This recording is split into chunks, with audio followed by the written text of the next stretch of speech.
Hey guys, welcome back to another episode of Growing This Home. I'm so excited about today's episode. It's going to be about marriage and some 5 healthy habits that you can start doing. Noel and I have been married for 11 years. So crazy when I say that because I don't feel like I'm old enough to be married for 11 years. But anyway, we have obviously picked up some tricks along the way to keep us happy and always fighting for our marriage. I know that there are, some years that might be highs and some years that might be lows. But I really hope that this video helps. It's going to be super easy to do. And anyway, stay tuned.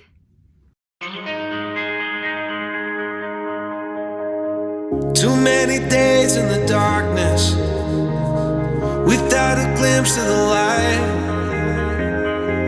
Running tired and broken and scared, but I swear I'll never give up the fight. I see you broken and beat, head pulled down over your eyes.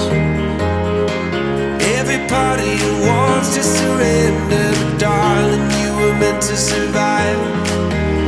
With every start. Okay, so backstory, Nolan and I got married really young. I was 19. I had literally, Nolan and I met when I was 18. Just right before my 19th birthday. We met on Christian Mingle. I was living in Southern California. That's where I grew up. I was away. Actually, I think I was still maybe living at home. Going to a community college. I was about to move in with my grandparents, and I was going to be attending another community college down in Oceanside. And Nolan was living in Colorado, which is where he grew up, and he had a career and a house, and his friend was like, you should get on Christian Mingle. I got on Christian Mingle because I really wanted to try to find a good Christian guy to marry, and apparently church was lacking. I don't know. I really don't know my mindset back then. I'm like, wow, what was I thinking? I think I clicked on a Facebook ad, to be honest, and found out about Christian Mingle and yada yada. That's history. Anyway, we ended up talking. He sends me a birthday present for my 19th birthday. We start chatting. 7 months later, after traveling back and forth a few times to see each other, he proposes November of 2009. By January 1st of 2010, I am now living in Colorado down the street with a friend of his, sleeping on her couch because I basically moved all my stuff into Nolan's house, but we weren't sleeping in the same house because we weren't married yet. So I slept on the couch, and I would literally just go over to the house in the morning and get ready and do all the things. It was a really silly situation. Anyway, then we got married technically in May of 2010. We just did a courthouse wedding. We had our actual wedding in July of 2010. And then we had our marriage sacrament into the Orthodox Church in 2016 while I was several months pregnant with that. So Nolan likes to joke all the time to people that we've been married 3 times. And he's like, yeah, I've been married 3 times to the same woman. So anyway, fun story. Nonetheless, we have been through 2 miscarriages, infertility, partial failed. I never know how to appropriately say failed adoption. Sounds so incorrect, but it kind of was. So we had that going on, and then we had the 3 boys. We've had some medical stuff, lots of debt, living in an RV, living in an apartment during COVID. Now we're in a new house, multiple jobs changes, all the things. Literally, we have, I feel experienced some hard stuff and some really great stuff. And as you guys know, I'm very open. We struggled with my anxiety and getting through that, and it was really difficult on our marriage too. There have been times when we are at each other's throats and feeling so desperate, how are we going to make this through? Neither of us want a divorce, obviously. That's just not something that we feel like we're ever going to kind of touch. Some of the best advice that we were ever offered was by our marriage counselor. Take divorce off the table. It's just never an option. And he's like, if it's never an option, you never get to that point. And so he's like, there's a lot of things that can happen that build up to that point, obviously. And he's like, but if you just take it off the table completely, then you learn that you just need to work through your problems. And that was honestly some of the best advice. Noel and I both have this really intense anger that can come out. Taking that off the table for us was a huge thing, because now it's like, well, there's other ways to like get angry at each other besides like throwing out the divorce option. So all that to say, I'm on here to tell you about the 5 things that we do to keep our marriage healthy, and that I think every couple should implement, whether you've been married a year, whether you've been married 5 years, 10 years, or longer than us, and then you're more seasoned than us, and you're probably like, well, I know all these things already because you've been married longer than us and you're still going. I grew up in a divorced home, and so finding like ways to help my marriage and to cope with problems and to do all the things was very important to me. I've had a lot of people in and out of my life in parental roles, and that was just really hard. I didn't want that for my kids, and I knew that obviously there's situations that can't be helped and not everything is going to be perfect, but I was going to fight really, really, really hard for my marriage, and I wanted a partner who was willing to do the same. And so we, here's step number 1, see marriage counselors. Go to counseling for yourself, go to counseling for your marriage. This whole idea that you can do it on your own, that's false. You cannot. We have our spiritual father who helps us tremendously, and he also hears our confessions, which definitely helps. Aside from spiritual father though, definitely be seeing a counselor. I think that counseling should be just a normal thing that people do. So that's tip number 1, go to marriage counseling. Tip number 2, date your spouse. I know that we hear this all the time. I hear it all the time and I'm like, yeah, I get it. No, but seriously, date your spouse. Go on a date anywhere. Take friends. Noel and I found out that honestly, we just do date night so much better when we have friends. As silly as that sounds, because it's supposed to be about us. But him and I both thrive in the environment of having friends with us, and it helps our marriage. And so we get really fulfilled. We find that our relationship is so much better when we go out to eat by ourselves or go on a date night or whatever it is that we're doing. We walk around bored. We end up talking about bills or money or all the things that you're not supposed to do. So by having friends with us, it's kind of like getting to live pre-kid again for a hot moment, and we get to stay out late and we get to do fun things and talk about whatever and plan events, and it's fun. That's how we do date night. You guys need to find out what works for you, but set it aside every month. Budget for date night, no matter what. Even if you have no money, we have been there. We had no money. I promise you, we were that's why we lived in the RV. We had no money.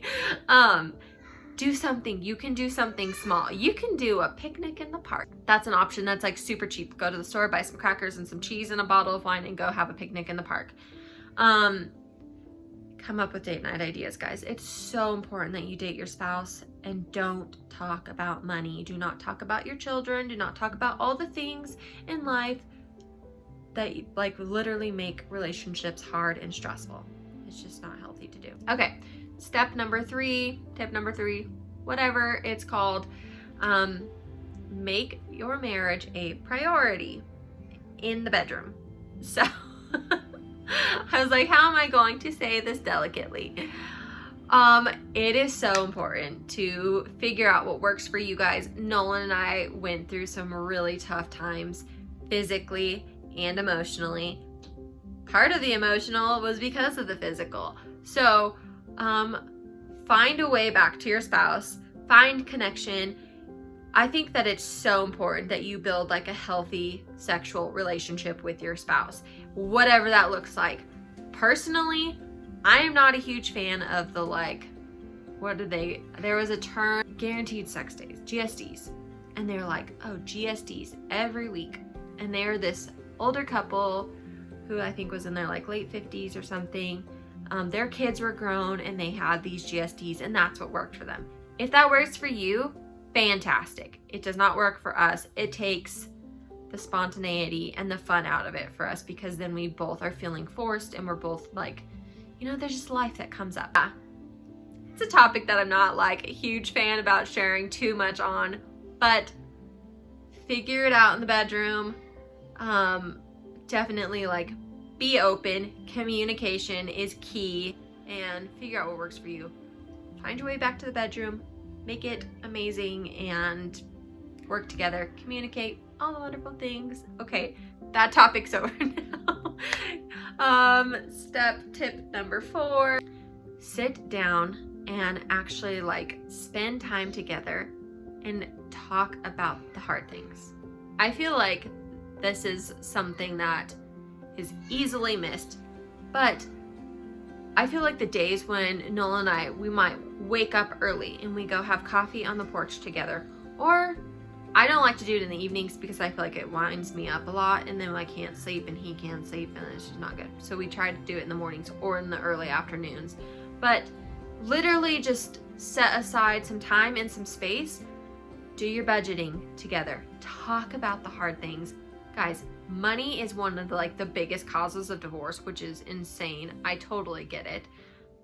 But talk about it. Like, when Noel and I don't communicate about the budget, we fight a ton because he's like, why are you buying this? Or why are you buying that? Money conversations, they suck. But set aside time to do it because it is so important for your marriage to just like work through the problems together and find a way to communicate. Nolan and I, half the time, I feel like we're never on the same plane. Our communication is usually like this. We could be talking about the same exact thing, but we are never saying the same things. And it is frustrating until we like calm down, set aside the space to actually talk, and we work through a lot of the issues. And right now, with the craziness of the world, political topics, vaccine topics, mask topics, all these things that none of us want to talk about are coming up. And I guarantee you, like, unless you're on the same page with your spouse, it is going to come up and it potentially could be explosive. That's tip number 4. Set aside the time to talk about the hard junk in life that you don't really want to talk about. Okay. Step number 5 for keeping your marriage healthy, go on walks. I know that this one's like super easy. Go on walks. Go on walks alone, go on walks together.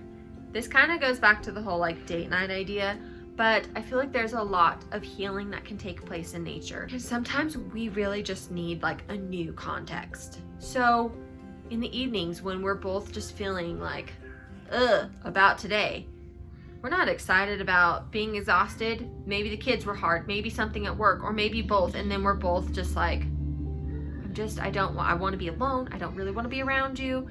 And sometimes that means that we go on walks by ourselves and we're just like, I'm sorry, I just need a few minutes. And that means stepping out. And that means regaining our self, breathing in some fresh air, doing all the things, or we go together or as a family. And that helps so much. Change the context, guys. Anyway, follow those 5 steps. Guarantee you that's going to help. Marriage counseling, self-counseling, dating your spouse, bedroom, and setting aside the space to talk to your spouse about all of the hard things and going on walks individually and together to clear your head and to create a new context. So I hope those tips help. If you have more to share, I know that there are a million things out there. These were just 5 of them that seem to help and make a fairly large difference in our life. But I would love to hear more or hear more about your thoughts on this topic. Drop it all below. If you have any questions, you can send me think there's a way to send me a private message. If not, jump on my Instagram at Growing This Home, and you can direct message me there and ask me any topic. As always, subscribe, like, comment below, do all the wonderful things, and I will see you next time for our next video. Bye!